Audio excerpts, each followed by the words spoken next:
Distinguished guests, ladies and gentlemen, I will start with a short story about the history of company Ford. I believe that almost all of you know extremely well Henry Ford's famous Model T. The production of that car model started in 1908 and it concluded 29 years later, actually 19 years later, 1927. Total figure of cars produced was more than 15 million. Every second car produced between 1908 and 1927 was Model T Ford, which is extremely historical phenomenon in car industry. Only Volkswagen Beetle has been able to get higher production figures. Already in the beginning of 1920s, T model started to have competitors. And company leadership tried to get Henry Ford to reform his or reshape his famous model, but Mr. Ford completely refused to make any changes because, according to his opinion, this Model T was car at its best and it doesn't need any changes. Even in certain phase when Mr. Ford had his vacation, workers at his plant created and designed a new model. When he returned back, he was kicking the car and showing that he was not interested to have any new model to compensate or to get the market from the Model T. 1927, finally, situation was impossible for company Ford. They couldn't continue the production of the car, and they had to stop production totally, and the whole personnel was hired out. Fortunately, his son, Henry Ford's son, had started to design a new model, so that half a year later, in December 1927, production was restarted by producing Model A, which became world famous again, and the company was saved. What is the lesson of this short story? The lesson is that when creating something extraordinary good, you face a risk to be satisfied and to be not ready to make reforms in a reasonable time. That same type of risk exists especially here in Europe. You have heard about E-model, European social model, economic model, which has been historically a success story. But the problem is that model doesn't work perfectly today, and tomorrow the whole Europe is facing major problems if we are not able to make changes. I really hope that in the field of healthcare we can avoid that experience, Ford experience, to continue with the old model as long as possible, as long that crisis will come out. Ladies and gentlemen, typically a seminar is going to be started by trying to know and reach the answer. I think today I can start by saying that the answer is clear. The answer is technology, digital technology especially. My subject here is to say and to express what is the question. Why to use technological tools in a radical way in the healthcare sector. According to recent polls in Finland, most of the population is satisfied with the present supply and quality of healthcare services. So why to make reforms when people are satisfied? In the international comparison, the Finnish healthcare system is not an expensive one. Healthcare costs represent only less than 8% of GDP. In the United States, the figure is double, close to 15% today. Actually, the Finnish figure is lower than the OECD average. So, why to make reforms in an area which seems to be well handled and is functioning in a sufficient way? Why the reforms are so urgent? We are, first, worried about the financial sustainability of our healthcare. During recent years, the healthcare expenditures have increased by, let's say, from 5 to 7% annually. That has been the case since late 1990s. Simultaneously, our economic growth rate has been less than half of it. This year it will be less than, roughly 2%, and long-term expectations are even lower. There are good reasons to expect that the gap between resources and expenditures is going to widen in the future because of aging of population. The population is aging, the basis for rapid economic growth is declining. Finland has another important reason, demographic reason, to take rapid action. Finland, together with Italy is the first country in Europe to meet the full impact of that social change related with aging of population. In the year 2000, the total number of 65 plus population in Finland was roughly 800,000. 2020, 15 years from now, the figure is going to be 1.2 million. 50% increase in 20 years. Second major reason for rapid and radical reforms is related with demographic revolution as well. Higher productivity and efficiency in the healthcare sector are traditionally opposed by labor market implications. A risk to lose jobs is popular motivation to block reforms. But what is going on now is a major change in the supply of labor. I saw recently a report and comparison between the European Union, so-called European Union 15, and the United States, what kind of perspectives, demographic perspectives we do have. Today, or actually 2002, the median age of American population was roughly 36 years. In the EU 15, it was 2 years more, roughly 38 years.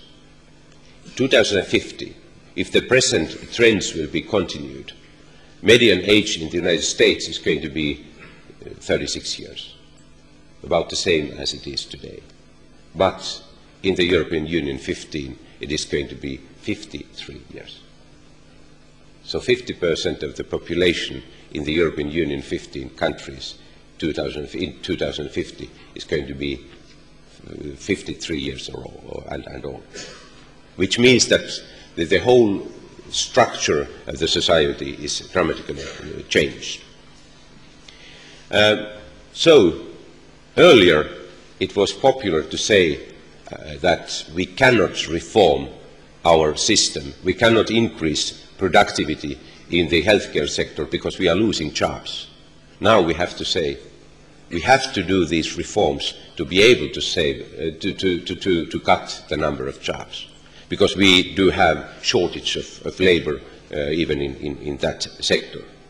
So this is a new good reason to start reforms, not to block them.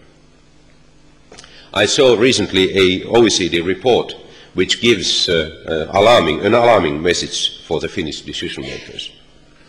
Today our public sector employs 1/3 of the new cohort entering the labour market. So roughly 32–33% of the age group is needed, labour market entering age group is needed for the public sector, for governmental, on the governmental or municipal level. If the present trend since 1999 is going to be continued like it is now, year 2010, 5 years from now, we need 50% of the cohort for public sector. And 2020, the percentage is going to be close to 70%. More than 2/3 of the labor force, new labor force, is needed for public sector jobs. That trend is completely impossible to be realized. We have to do something, and immediately, because 2010 is very close and 2020 is not far away. So we cannot continue with the present trend also when looking at the labor market resources. Third good and positive reason to apply new technologies in the field of healthcare is the quality of services. Hank McKinnell, chairman and CEO of company Pfizer, writes in his recently published book, and I quote, "We have never had a healthcare system. What we have had is a system focused on sickness and its diagnosis, treatment and management." End of quote. Information technology revolution opens huge opportunities to move from a sick care system to healthcare, real healthcare services. The technology is out there, so we know already what the tools actually are. What is lacking in the healthcare system are the organizational and methodological innovations, as well as incentives to put the information technology to work. So we do have all the resources available. The question is how to use them in an efficient way. In Finland we have a good example how an important sector, substantial sector in our economy, has been reformed in a way which is similar with our challenges in the healthcare sector. That industry is banking sector. In our country, banking sector has been able to take full use of ICT revolution. We do have good quality of services today, much better than in the beginning of 1990s when the reforms started, and the price of the services is much lower than it was. Finland is one of the leading countries, maybe the leading country in the banking sector today, thanks to those reforms we have taken. And it is not only based on R&D or innovative applications, ICT applications, but also customers have been able to utilize all these new services available. Innovation needs also customers. Customers able to take use of services. So what we need is innovation. In 1992, in the United States presidential election, it was a famous wording saying it's economy stupid. Today we can say, in this field even, it's innovation stupid. It is innovation we need even in healthcare sector. The core of our innovation system, national innovation system, is in the R&D. Finland is one of the leading countries in that sector. We are among 3 countries using most resources or highest percentage of GDP for R&D. Tekes, with its 5-year Finwell program, will provide substantial resources for R&D in the future, 150 million euros for 3 main purposes in the field of R&D. Sitra's role in this connection is to promote organizational and methodological innovations that will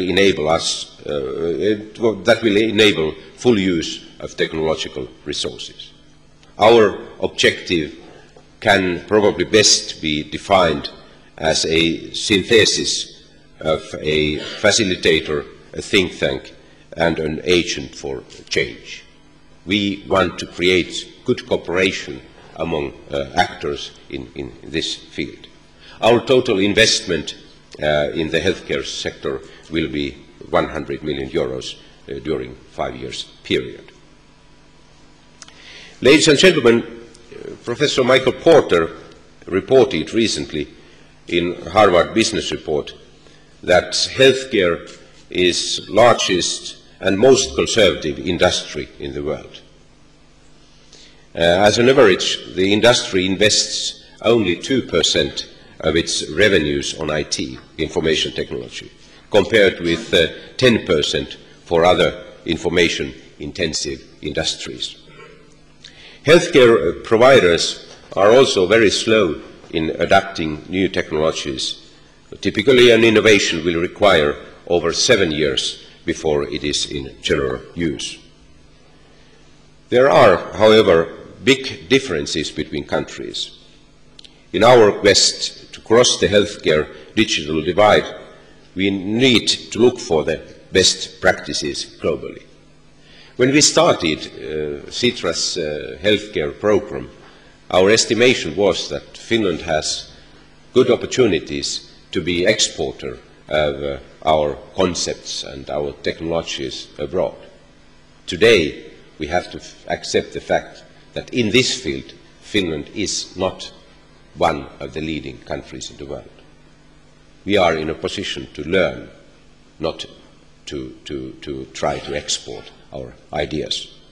We are good in the ICT sector. We are one of the leading nations in the world in this sector. But as far as applications are concerned, Finland is not as good as we expect.